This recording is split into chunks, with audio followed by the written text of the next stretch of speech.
Hello dear viewers, and welcome to this special edition from our daily debate. In tonight's edition we are going to talk about the World Economic Forum, which is taking place in Davos, Switzerland, from the 19th till the 23rd of the current month of January. And earlier today, President Abdel Fattah al-Sisi arrived in the Swiss city of Davos on Tuesday to take part in the World Economic Forum annual meeting, which runs until January 23rd under the theme Spirit of Dialogue. Presidential spokesman Ambassador Mohammed Shinnawi said the world leaders and heads of international and regional organizations, as well as representatives of the private sector, institutions and businessmen, are taking part in the 5-day forum. The spokesman said the president would meet on the sidelines of the forum with U.S. President Donald Trump to discuss the latest regional and international developments of mutual concern.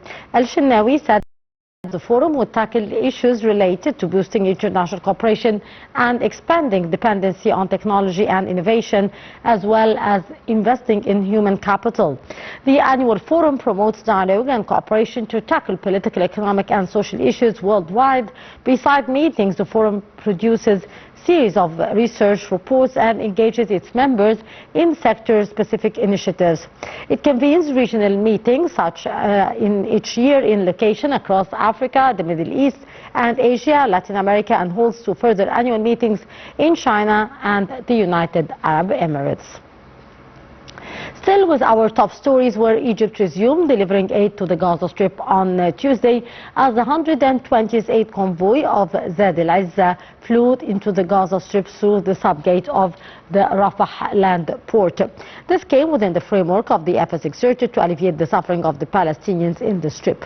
The convoy comprised tons of trucks carrying food, medical relief, aid and shelter materials, and carried badly needed winter supplies, including clothes, covers and tents to help the Palestinians in Gaza to face the harsh winter conditions, as well as tons of fuel to meet the desperate needs of the Palestinian people in the Gaza Strip.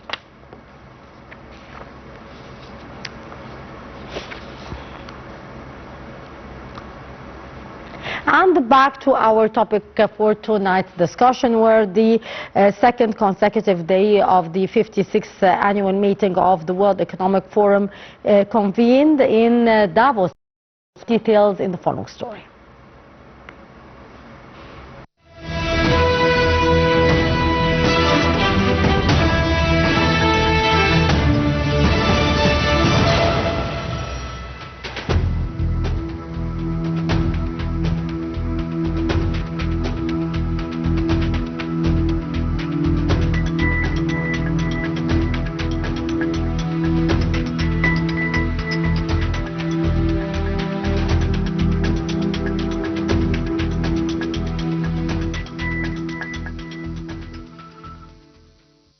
For the second consecutive day, the 56th annual meeting of the World Economic Forum convened the foremost leaders from government, business and civil society. Under the theme Spirit of Dialogue, the 5-day forum provides an impartial platform to connect leaders to confront shared challenges and drive innovations defining the future.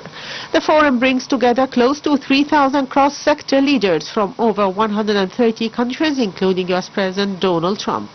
Marking record levels of governmental participation, 400 top political leaders, including close to 65 heads of state and government and 6 of the G7's leaders are taking part, alongside nearly 850 of the world's top CEOs and chairpersons and almost 100 leading unicorns and technology pioneers. Around 1,700 business leaders, including close to 850 of the world's top CEOs and chairpersons from the World Economic Forum's members and partners, are also participating, alongside almost 100 CEOs and chairpersons of unicorn companies and tech pioneers who are transforming industries and shaping the future of technology worldwide. The annual meeting brings together the diverse range of perspectives needed to move the world forward together in 2026 at a moment defined by profound geopolitical, technological and societal shifts. The World Economic Forum's annual meeting provides an impartial platform for dialogue, collaboration and action. For more than 5 decades, the forum has convened leaders from business, government, civil society, international organizations, academia and the next generation to make sense of and to move the world forward together. This year's program builds on that legacy shaped by the forum's ongoing work and the latest global developments and breakthrough innovations. The program is designed to spark ideas, surface long-term solutions to interconnect the challenges and unlock new opportunities for growth, resilience and impact. Davos 2026 reflects a uniquely diverse mix of sectors, industries, governments and generations, ensuring the breadth of perspectives needed for shared solutions. And through an open experience, live stream sessions, extensive media participation and community engagement via open forum, the conversation extends far beyond Davos, with global audiences tuning in. Across sessions on geopolitics and growth, Davos will explore how cooperation can be renewed amid contested norms, alliances and eroding trust. New models of collaboration can unlock opportunity even as long-held assumptions about security, sovereignty and global integration are upended. From navigating geopolitical risk and economic uncertainty to harnessing innovations, discussions will focus on practical solutions-oriented pathways that support resilience, competitiveness and inclusive growth, including the responsible deployment transformative technologies such as generative AI. Equally central will be the human dimensions of transformation. As industries evolve and technologies reshape work, Davos will spotlight how governments and businesses can better invest in people, building resilient workforces, supporting skills transitions and improving well-being in an era of profound change.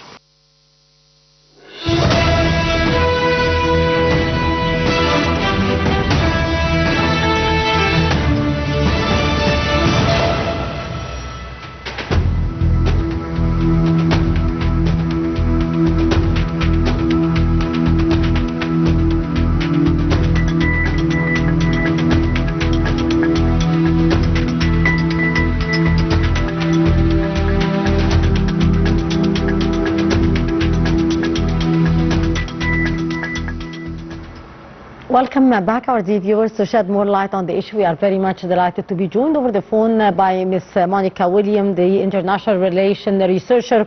Thank you so much for joining us, Ms. William. Thank you for having me today. Ms. William, President Sisi actually arrived in Davos to attend the World Economic Forum earlier today. Why do you see that the President was keen to attend the World Economic Forum in Davos, and how do you read such attendance in light of the state keenness to display its economic reform and ongoing plan for the sustainable development? Of course. First of all, I have to shed light on very important basics, facts regarding the forum, which is held in Davos. Around 100 startups valued at more than $1 billion are participating. This forum specifically held in light of many different and the changing global context. The international system entering in 2026 is increasingly fragmented. Multilateral institutions are weakening. Global supply chains are being repoliticized, and national security considerations are overtaking climate cooperation and development agenda. So the President Abdel Fattah el-Sisi keen to participate is very important in this regard. And moreover, the Trump administration, of course, regarding the American first, which is accelerated that transformation through aggressive terrorist policy, pressure on NATO allies and military signals in Venezuela and Greenland, and of course Cuba. So it's a very important issue. And on the other side, the issue and escalation in Middle East and escalation with Iran. So reconsideration of the Russian and Ukrainian war and power of the Trump administration from approximately 66 international organizations. This changes in the global context, I guess, make the Egypt and the President Abdel Fattah al-Sisi keen to participate, to position Egypt in the international forum, of course. Ms. William, also the presidential spokesman said that on the sidelines of the forum, President Abdel Fattah al-Sisi will meet with U.S. President Donald Trump to discuss the latest regional and international developments of mutual concern. How do you see this expected meeting? Of course, there is a lot of issue regarding this meeting. Of course, there is a lot of coordinations and mutual messages and exchange messages between both sides, the President Abdel Fattah al-Sisi and Donald Trump, and it's very important. And of course, there is a lot of issues regarding the escalations and conflict in the issue or the global arena and the regional. Of course, the forward of and the step that will taken between the Donald Trump administrations, I guess it will be the most of the important in this regard. Yes. Mrs. William, also the presidential spokesman said that the sessions of the forum would be tackling issues related to boosting international cooperation and expanding dependency on technology innovation, as well as investing in the human capital. How do you see these very important topics which would be tackled with the participation of more than 3,000 delegates from the world countries? Of course, this meeting, if we try to say that it's the 56th meeting, which is different from fundamentally from the previous one, or reduction in 3 dimensions, as you mentioned exactly, from globalization to flexible cooperation. So it's promoted deep globalization and integrated supply chains that emphasize shift towards selective or modular cooperation in limited areas such as data flow and digital services and technology role, reflecting the collapse of content on comprehensive globalization, and from climate risk to geo-economic risk. While climate change dominated aerial agenda, short-term priorities now center on trade wars and sanctions and technology controls and economic sovereignty. So environmental policy is reaffirmed as secondary objective nowadays. These two mentioned, or the aerial issues which is mentioned earlier regarding the change in the global context, and from technology potential to technology power. There is a debate moved from generative AI theoretical risks, of course, to the real world deployment of genetic AI capable of restructure firms and labor markets. So at the same time, the green economy is no longer treated as a moral obligation, but as a fast and growing investment sector after technology. Yes.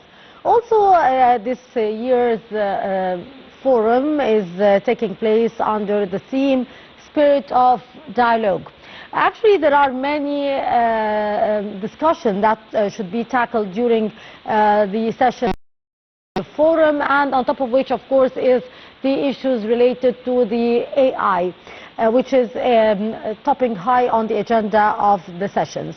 How do you see the issue of the AI, which would be tackled during the meetings in Davos?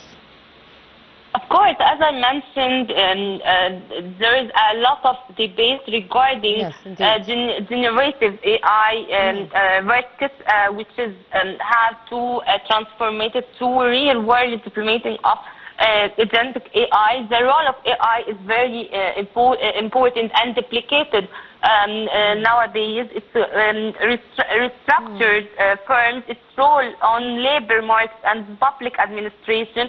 So governments now face direct pressure to reskill populations to at a very important and a very space.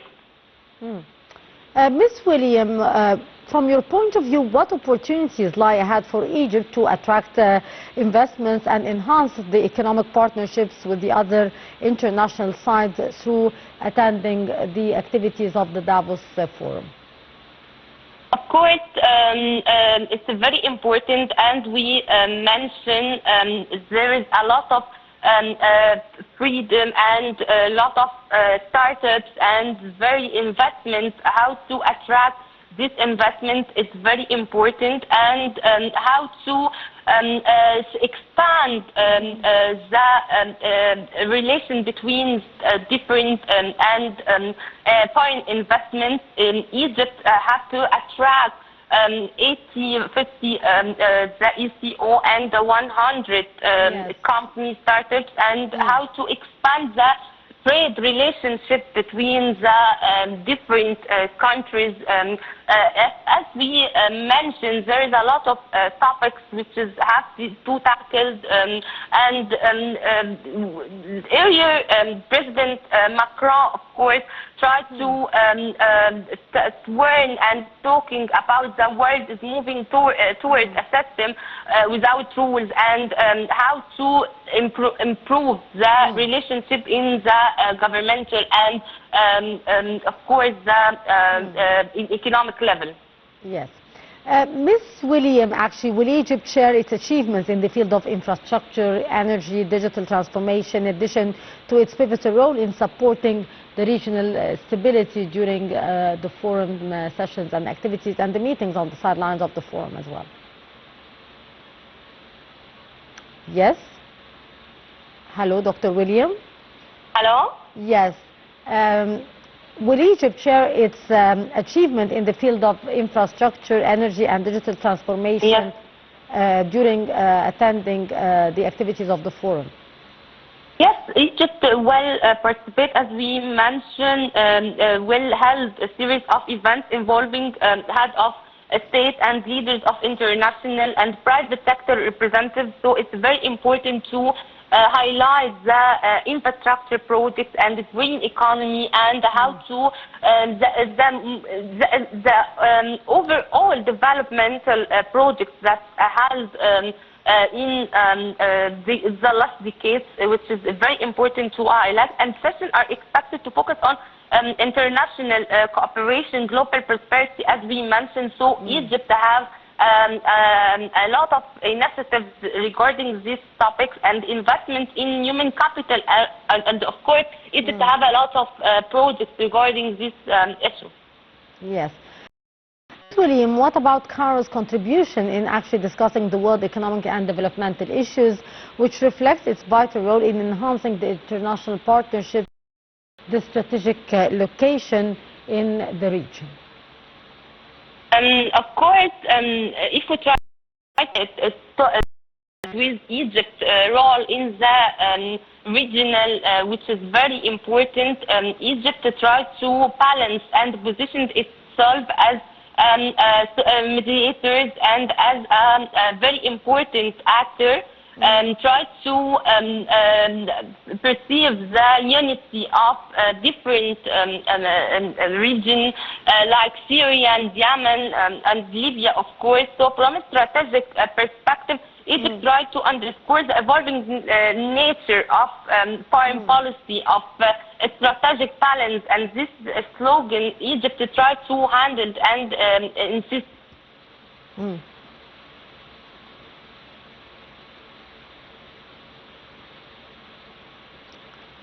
Yes, Dr. William?